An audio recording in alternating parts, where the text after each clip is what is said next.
U današnje vreme, ukoliko ste narcisoidni, onda radite što rade svi. Snimate reelsove na Instagramu ili eventualno TikToku. Davne 1984. godine jedini ventil za vaše nagomilano samoljublje bio je da kupite nešto što se tada zvalo personalni luksuzni automobil ili po američki personal luxury car. Prema tome, ladies and gentlemen, evo jedan upravo takav.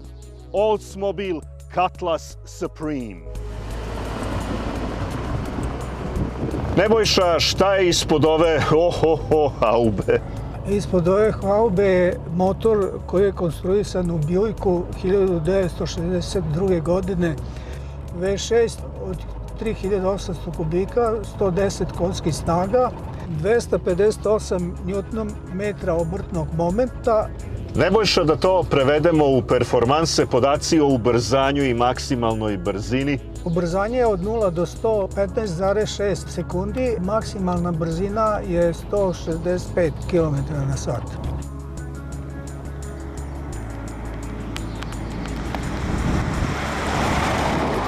Iako performanse nisu nešto o čemu se sanja, ova četvrta generacija Cutlass Prima danas je veoma tražena među lowrider entuzijastima, pre svega zbog izdržljivog motora, jeftinih i lako dostupnih delova i naravno ono što je njima najvažnije, fantastičnog ogibljenja.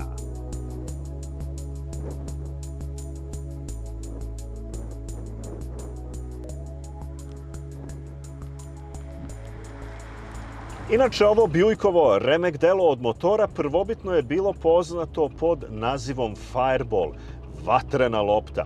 Amerikanci uvek umeju da daju lepe nazive najobičnijim stvarima. Kasnije ovaj motor je poneo naziv 3800 i praktično je mega proizvođen u General Motorsu. Inače, poznata organizacija Ford je uvrstila ovaj agregat u 10 najboljih motora 20. veka.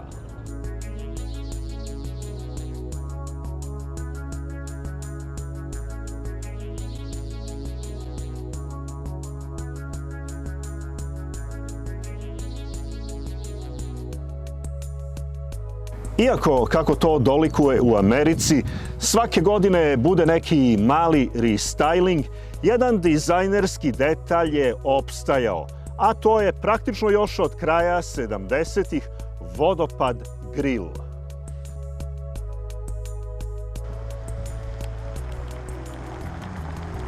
Imamo tu privilegiju da se vozimo u najvišem nivou opreme Supreme Brougham. Šta ga čini? Čini ga od luksuzne opreme podizači stakala, podesivi retrovizori, podesiva sedišta, elektropodizač antene, klima i kožna sedišta. Ja ću još dodati i jedan fantastičan audio sistem. To se onda zvalo hi-fi uređaj, razumeš ti mene, sa interesantnim stavljanjem kaseta po strance. Tu su naravno bili i elementi u drvetu, pojačana zvučna izolacija. Ova sedišta mogu opisati jednostavno kao dnevnu sobu na točkovima ili ti direktorski kabinet na točkovima. Zašto su Amerikanci sve ovo radili? Pa naime, njih je jako bolela Mercedesova W 123 i činili su sve što je moguće da dokažu da je taj automobil jedna siromašna dizel kanta.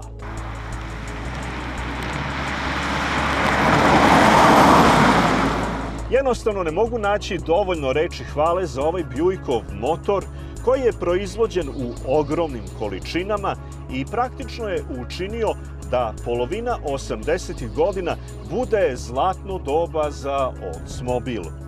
Ali tu ima i jedan mali problem.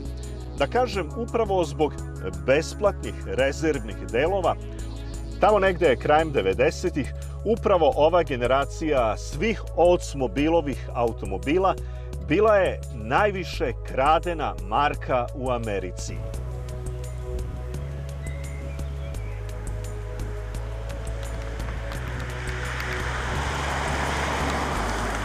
Kad već hvalimo ovaj automobil, da pohvalimo i doživljaj vožnje. Doživljaj vožnje s ovim autom je što ima jako dobar sistem servo uređaja na volanu, dobru amortizaciju, udoban je u vožnji. Potrošnja je na otvorenom 10 litara, a po gradu je 15 litara. Menjač je automatski, ima 3 brzine, ručica mu se nalazi po američkom sistemu pri volanu.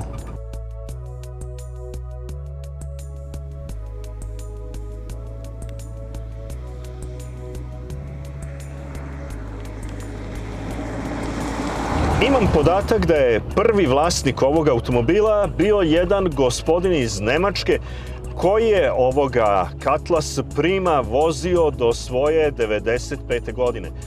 Sad ti imaš 79,5, pa se nameće pitanje, jel ti misliš da ovaj auto podmlađuje svoje vozače?